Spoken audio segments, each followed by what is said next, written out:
Hello students, chapter चल रहा है the other side of zero और आज हम कंटिन्यू करेंगे अपना topic integers in other places. Let's begin. तो चलिए सबसे पहले इस ग्राफ को समझते हैं। देखिए ध्यान से, यहाँ लिखा है सी लेवल। सी लेवल को ध्यान से देखना है और सी लेवल पर लिखा है 0। ठीक है, और कुछ नंबर इसके ऊपर दिए गए हैं जिन पे कोई साइन नहीं है, दैट मीन वो पॉजिटिव है। और सी लेवल से नीचे कुछ नंबर लिखे हुए हैं, उन पे साइन कौन सा है? नेगेटिव। ठीक है, दैट मीन नीचे वाले नंबर नेगेटिव है और ऊपर वाले नंबर पॉजिटिव है, just like our number line. अब इसमें ध्यान से देखो क्या गया, जैसे हमने बैंकिंग में इंटीजर्स का यूज किया, सेम ऐसे ही सी लेवल से ऊपर की चीजें, ऊपर की हाइट के लिए पॉजिटिव इंटीजर्स का यूज किया जाता है और सी लेवल से नीचे डेप्थ में जाने के लिए, जितनी डेप्थ में जाते हैं उसके लिए जो नंबर्स या जो इंटीजर यूज किए जाते हैं वो कौन से हैं? Negative integer. क्लियर? सो सी लेवल से ऊपर पॉजिटिव और सी लेवल से नीचे जाने के लिए नेगेटिव इंटीजर्स। ठीक है, अब क्वेश्चन पे जाते हैं।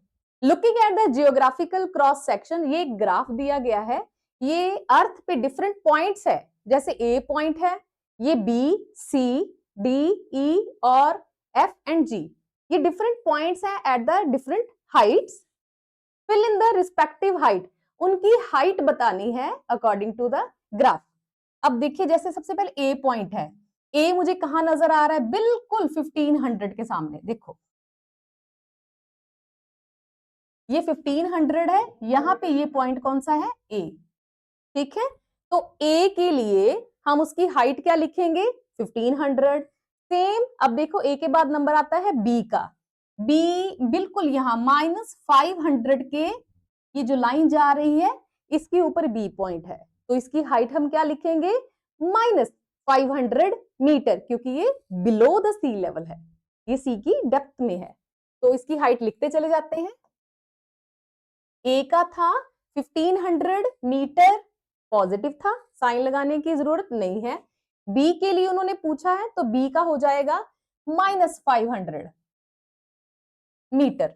उसके बाद सी, सी देखिए ध्यान से, सी भी अबव द जीरो है तो पॉजिटिव नंबर होगा। ये फर्स्ट लाइन 100, ये 200, ये 300, ये 400 और ये 500 है, तो सी की जो मेरी लाइन है that is line upon 300, positive 300, तो 300 मीटर। नेक्स्ट वन है सी के बाद D, below the sea level है, तो सी लेवल देखिए ये 1000 से भी नीचे जा रहा है, तो ये 1100 और ये 1200 की लाइन पे लाई कर रहा है, तो -1200 मीटर। नंबर लाइन पे जो नंबर्स दिखाए जाते हैं इनकी खास चीज है, ये इक्वल डिस्टेंस पे दिखाए जाते हैं। अगर इनमें गैप 0 के बाद 500 है, दैट मीन जो बीच में पॉइंट है वो 100, फिर 100 के बाद 100 ऐड किया तो 200, 300, तो इक्वल लेके चलना है, तो उसी हिसाब से हम काउंट कर रहे हैं। बी हो गया, सी भी हो गया, डी भी हमारा हो गया है। नेक्स्ट वन आ रहा है ई पॉइंट, ये रहा ई, अबव द सी लेवल से ऊपर है, ये 1000 के ऊपर है, तो 1000 के बाद 11 एंड 1200 पॉजिटिव। उसके बाद ई के बाद ये रहा एफ पॉइंट, यहां पे है। ठीक है, तो एफ का जा रहा है 0 के नीचे 100 के बाद 200, -200। Last point G point, above the sea level, 0 से जस्ट एक ही लाइन पर है, तो ये है 100 मीटर। तो ग्राफ को ध्यान से देखना है, उसके बाद आपने इनके नंबर्स भर देने हैं। ठीक है, नेक्स्ट स्लाइड चलते हैं। Which is the highest point on this geographical cross section? सबसे हाईएस्ट पॉइंट आपको कौन सा दिख रहा है? क्लियर कट है, ए दिख रहा है, हाईएस्ट पॉइंट इज ए, तो सेकंड का ऑप्शन क्या होगा? ए पॉइंट, जो सबसे हाईएस्ट लेवल पर है। अब चलते हैं थर्ड पॉइंट पर। Can you write the point A B से लेके जी तक जितने पॉइंट्स हैं in a sequence of decreasing order? Decreasing मतलब हाईएस्ट जो पॉइंट है वो सबसे पहले एंड द लोएस्ट पॉइंट सबसे लास्ट में, तो डिक्रीजिंग ऑर्डर पॉइंट 3 है, डिक्रीजिंग ऑर्डर। तो बहुत क्लियर कट है, सबसे हाईएस्ट पॉइंट ए था तो ए को सबसे पहले लिख लेंगे, ए सबसे बड़ा है। ए के बाद कौन आ रहा है? ई, ये तो ग्राफ से बहुत क्लियर कट लिख रहा है, आप इंटीजर्स नंबर्स देख के भी इसका अंदाजा लगा सकते हैं। ए के बाद ई आ रहा है, उसके बाद है सी, सी के बाद जी आ रहा है, जी के बाद अब नेगेटिव नंबर शुरू हो गए हैं। नेगेटिव नंबर में सबसे पहले एफ आया है, तो ये बड़ा होगा बाकी दो नंबर से। एफ के बाद बी है, बी, और लास्ट में जो हमारा पॉइंट है वो है डी। इससे हम लिखेंगे डिक्रीजिंग ऑर्डर में, ठीक है। सबसे हाईएस्ट पॉइंट ए, तो वो डिक्रीजिंग में सबसे बड़ी वैल्यू पहले दिखानी पड़ती है और लोएस्ट वैल्यू सबसे लास्ट में। आगे उसने पूछा इंक्रीजिंग ऑर्डर, तो बिल्कुल इसी का रिवर्स दे दो आप लोग। इंक्रीजिंग ऑर्डर दैट मीन हमें छोटा पॉइंट पहले दिखाना है, तो सबसे लोएस्ट पॉइंट तो डी था ना, तो डी आएगा। अब डी के बाद बी था, बी से ऊपर का पॉइंट कौन है? एफ है, और एफ से ऊपर कौन है? जी, इधर से देख सकते हो। जी के बाद सी, सी के बाद ई, एंड लास्ट में सबसे हाईएस्ट पॉइंट कौन था? ए। तो here is a decreasing and increasing order. अब नेक्स्ट स्लाइड पर चलते हैं। अब चलते हैं पॉइंट 4 पर। What is the highest point above the sea level? Highest point बताना है अबव सी लेवल, मतलब सी लेवल से कितना और पर कितना ऊपर, पर पूछा कहाँ है? On the earth. तो ग्राफ में से आंसर नहीं देना है, इसका आंसर अर्थ पर पूछा गया है। तो अर्थ की जो सबसे हाईएस्ट जो हमारे पास पॉइंट है वो क्या है? Mount Everest. इसका आंसर जाएगा माउंट एवरेस्ट। और उसकी हाइट कितनी है?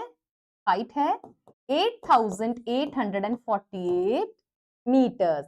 और क्वेश्चन नंबर 5 क्या कह रहा है? What is the lowest point with respect to the sea level on land और on the ocean floor? Ocean floor का लोएस्ट पॉइंट, लोएस्ट मतलब नीचे जाना है, दैट मीन हमसे क्या पूछी गई है? डेप्थ पूछी गई है, ठीक है, क्योंकि ओशन लेवल से नीचे लोएस्ट पॉइंट। तो उसका आंसर है मैरियाना ट्रेंच। Mariana trench. क्योंकि हम सी लेवल से नीचे जा रहे हैं, तो उसके लिए हमें इंटीजर के साथ माइनस का साइन लगाना है, और उसकी हाइट या लोएस्ट पॉइंट है 10,984 मीटर। क्लियर? नेक्स्ट चले। अब हमारे पास जो अगली स्लाइड है वो इंटीजर्स का अगला यूज है, लाइक टेम्परेचर। टेम्परेचर को दिखाने के लिए भी हम लोग किसका यूज कर रहे हैं? देखिए, नंबर्स का। अब इसको ध्यान से देखिए, सेंटर में 0, ऊपर भी नंबर है वो पॉजिटिव, नीचे भी नंबर कौन से हैं? नेगेटिव। तो just like a number line. This is the thermometer.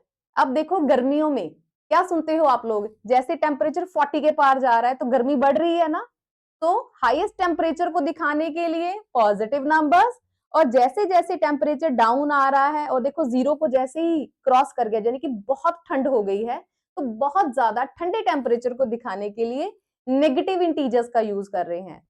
तो just like a number line, integer का यूज टेम्परेचर को दिखाने के लिए भी किया जाता है, ठीक है। चलिए फिगर इट आउट के पहले क्वेश्चन पे चलते हैं। ये टेम्परेचर है। Do you know there are some places in India where the temperature can go below 0 degree? Find out these places in India where the temperature sometimes go below 0 degree. हमारे India में क्या ऐसी places हैं जहां पे temperature 0 degree के नीचे जाता है? दैट मीन जो इलाके बहुत ठंडे होते होंगे। हिंट लग गया। नेक्स्ट वन, उन्होंने पूछा what is the common among these places? इन जगहों की कॉमन बातें बतानी है। And why does it become colder? ये ठंडे क्यों हैं जबकि बाकी जो इलाके हैं वो इतने ठंडे नहीं होते हैं? तो इंडिया में ऐसे इलाके जहां पर 0 डिग्री से डाउन जाता है टेम्परेचर, वो कौन से हैं? थांगू वैली है जो नॉर्थ सिक्किम में है, लेह लद्दाख जैसे इलाके सबको पता है बहुत ठंडे हैं। तो ये सारे जो इलाके हैं ये जिनका टेम्परेचर 0 डिग्री से नीचे जाता है। बाकी what is the common among these places? इन सारी जगह में कॉमन बात क्या है? And why does became colder there? यहाँ इन्हीं इलाकों में इतनी ठंड क्यों है, बाकियों में क्यों नहीं है? तो इसका रीजन क्या है? इनकी सबसे पहले कॉमन बात, क्योंकि ये हाई ऑल्टीट्यूड प्लेसेस हैं। हाई ऑल्टीट्यूड मतलब सी लेवल से इनकी हाइट बहुत ज्यादा है, ये कॉमन बात भी होगी। और यही रीजन है कि ये इलाके ज्यादा ठंडे हैं बाकियों से। क्लियर? अब चलते हैं नेक्स्ट स्लाइड पे। इसमें क्या किया गया है? लेह जो कि लद्दाख का एक शहर है, उसमें 24 आवर की एक टेम्परेचर की रीडिंग ली गई है, बट ये मिसमैच है। हमें टाइम को उसके एग्जैक्ट टेम्परेचर के साथ मैच करना है। तो थोड़ा इसका गेस लगाते हैं। देखिए टेम्परेचर दे रखा है 14 degree Celsius, 8 degree, -2 degree and -4 degree Celsius, और जो टाइमिंग्स दे रखी है ये 11 AM, दैट मीन ये मॉर्निंग का टाइम हो गया, ये नून टाइम है, उसके बाद नाइट टाइम आ रहा है 11 PM एंड 2 AM, ये अर्ली मॉर्निंग जिसको बोलेंगे मिडनाइट के बाद का टाइम। तो हमें मैच करना है, थोड़ा सा दिमाग लगाएंगे। सबसे पहले 14 डिग्री सेल्सियस दिया है, 14 डिग्री सेल्सियस एक थोड़ा सा गर्मी का टाइम हो गया बाकी के टेम्परेचर के मुकाबले, दैट मीन ये दोपहर के 2 बजे का टाइम हो सकता है, क्योंकि नून टाइम सन ज्यादा पीक पे होता है। ठीक है, तो 14 डिग्री सेल्सियस 2 PM। उसके बाद अगर मैं देखूं तो 8 डिग्री सेल्सियस होगा 11 AM के आसपास, जो मॉर्निंग में आता है। उसके बाद -2 degree Celsius and 4 degree Celsius, दो ऑप्शन बची हैं, और इधर टाइमिंग है एक तो 11 PM और उसके बाद 2 AM, दैट मीन मिडनाइट के बाद। तो जितनी ज्यादा रात होती है टेम्परेचर उतना ज्यादा डाउन चला जाएगा, दैट मीन जो -4 डिग्री होगा, ये जो ऑप्शन मैच होती है 2 AM के साथ, है ना। और बचा -2 डिग्री, ये होएगा 11 AM के साथ। इसको थोड़ा सा साफ करके मैं नंबरिंग देती हूँ। नंबर कैसे देंगे, जस्ट अ मिनट। ये 14 डिग्री सेल्सियस था, अगर मैं इसको नंबर्स दूं, लाइक ये A, B, C और ये D है, तो इसको मैच करने के लिए ये A जाएगा दोपहर के साथ, 8 डिग्री वाला B जाएगा 11 AM के साथ, और -2 डिग्री सेल्सियस जो C ऑप्शन है वो मेरी जाएगी इधर 11 PM के साथ, और लास्ट -4 डिग्री सेल्सियस, क्योंकि जितना ज्यादा रात हो जाएगी वो उतनी ज्यादा ठंड हो जाती है ना। तो आज की इस वीडियो में हमने सीखा कि इंटीजर्स का और कहां और कैसे यूज किया जाता है। आई होप कि वीडियो आपको अच्छे से समझ आई होगी, तो लाइक, सब्सक्राइब एंड शेयर करना मत भूलिएगा, और आगे की वीडियोस के लिए बने रहिए।